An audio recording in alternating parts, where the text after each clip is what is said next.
I actually sort of scripted this episode. It's kind of rare for me, I don't normally do that. Hello everybody, today I'm going to be talking to you a bit about how I made my video titled Guy Breaks into Area 51, what he finds will shock you. So obviously I actually went to Area 51 and someone filmed me the whole time and everything you saw was real, the end. Okay, no, but in all seriousness, obviously no, it's just a silly little film. It was sort of meant to be a sequel to my video about Australia that I did about a little bit over a year before. I actually kind of had the idea while I was working on that Australia video. I thought, if this video does well, I'll make one about Area 51, because that's another topic with a lot of conspiracy around it. And of course the Australia video did very well for my channel, so I knew that I'd have to do this as well. I was of course working on it in the summer, trying to get it out for September, because the Australia one came out in September, so I wanted to release this the following September.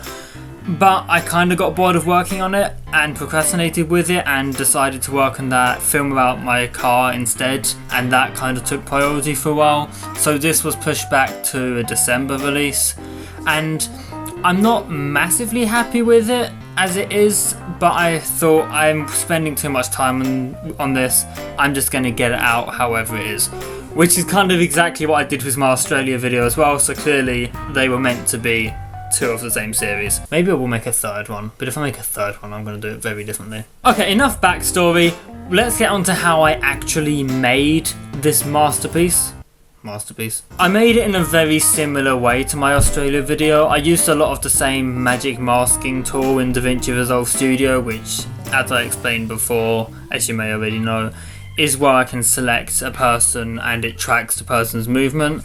And just like in the Australia video, this was incredibly annoying to use. They updated how it works, which made it better in some ways but worse in other ways. A lot of the times I found myself going frame by frame to fix tiny little flickery details, and even on some shots I made my hair a separate layer so that I could track that with different settings. Long story short, I had to go through it frame by frame a lot. There are times where I would genuinely just spend hours going over it frame by frame just to remove tiny flickering details, and I still didn't manage to get every single one, and that still annoys me. You gotta think though, each frame may have taken up to like a couple minutes. You know, usually they would only take like a minute, but you gotta think, to get 1 second of footage, I would have probably had to spend half an hour going through it frame by frame. You may think that's annoying, because it was, but you know what, it did give me a chance to listen to some music and listen to a lot more albums, which was really good because I love listening to music. And it also meant I discovered a feature on my laptop which allowed me to change the contrast of my screen, which I didn't know I could do until I needed it,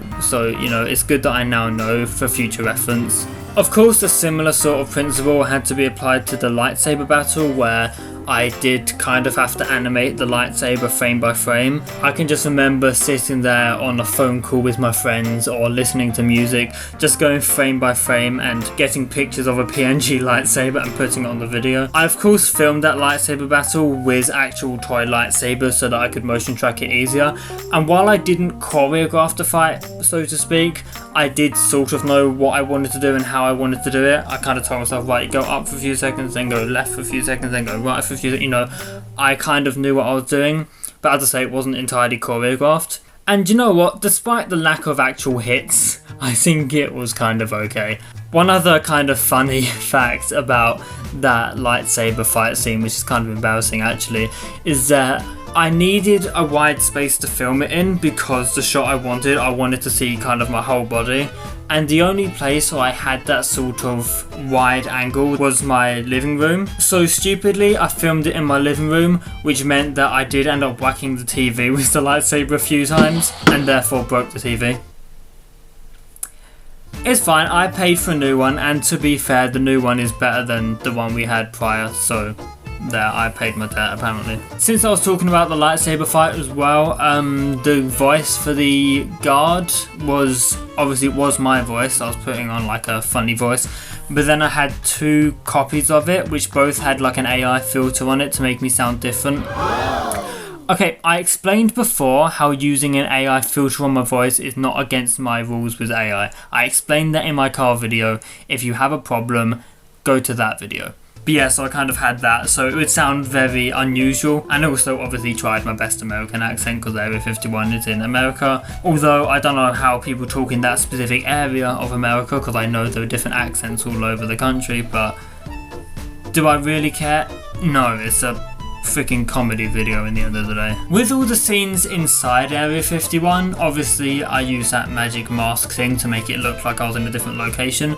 Even though looking back I wish I'd just used a normal blue screen or green screen, I wish I'd taken the time to set it up properly, but I'm lazy. But yeah, so with them scenes, obviously I used that.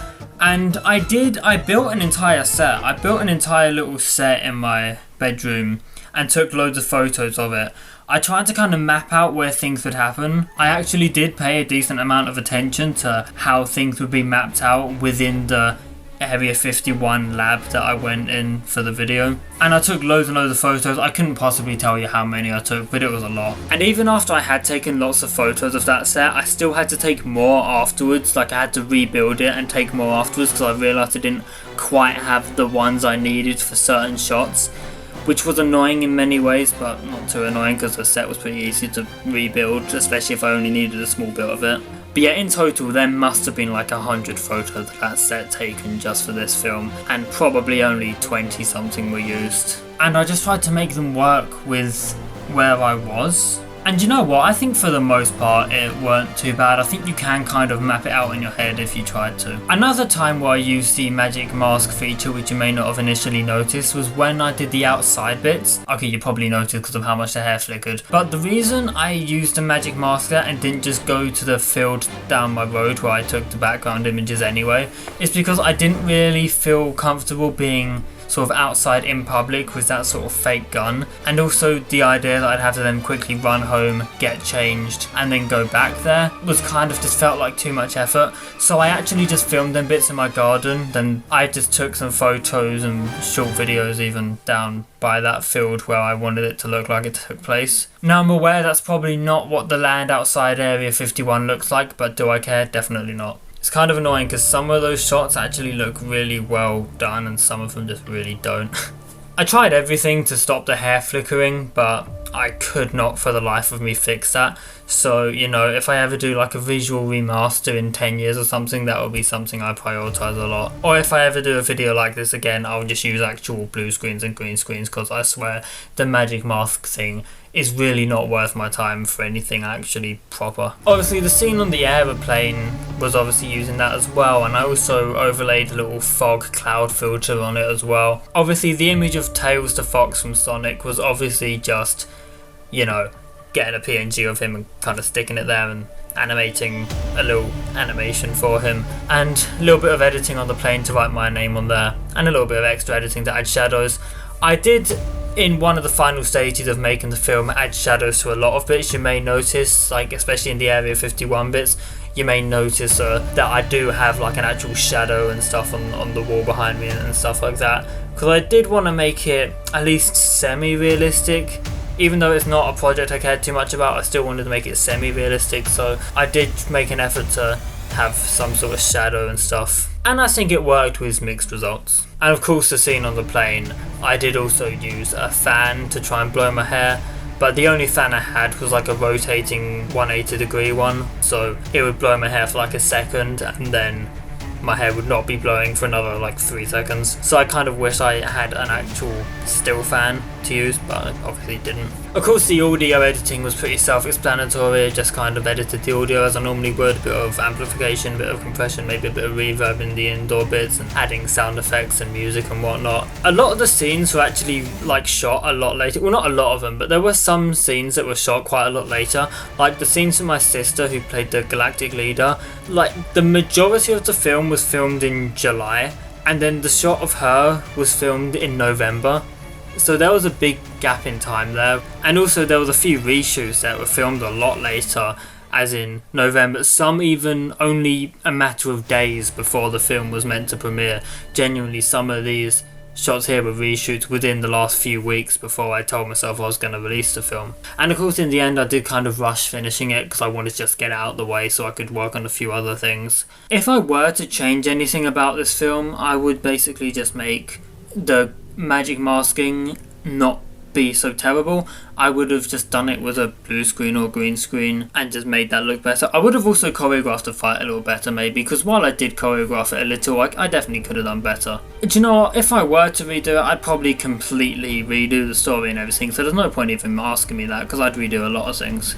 But you know, that's more or less it really. There wasn't too much that went into this. It was just a silly little film that I just made to kind of put something out there for the fun of it. This is not something I ever wanted anyone to take too seriously. As I said, it was sort of just a sequel to my Australia video anyway, which was also not a very serious video. I'm not sure whether I prefer this one or the Australia one. There are definitely parts of the Australia one I prefer. I think that one was slightly higher effort, but I do think that the sort of action in this one is better. But I don't know, the video actually has done surprisingly well and got pretty good reception overall, so you know, that's a good thing. Maybe I will make another one. If I do make another thing like that, then it would have to end it. I'd have to end, because I don't want to keep making these silly little stupid videos. I mean, I do want to keep making silly stupid videos, but I also do want to work on more serious projects as well. But anyway, that's about it. That's all I can really talk about. Hopefully the video hasn't been too long, because most of my How I Mades were getting longer than I wanted. And I actually made an effort to make my last one a bit shorter, so I'm hoping this one isn't too long, because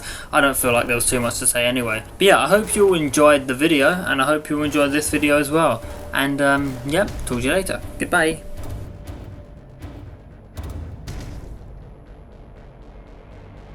I just noticed how for that entire video I didn't once mention how I tried to match the lighting to the background. But obviously I spent some time trying to match the lighting to the background. Obviously. I didn't manage to make my bedroom or whatever room I was filming in the same lighting as this set of Area 51. I also, fun fact, filmed a lot of it while my siblings were like at school or college, because I was already on summer break before them. So it gave me time to film downstairs when I needed to. Just a fun little bit of trivia, I guess. But yeah, like and subscribe,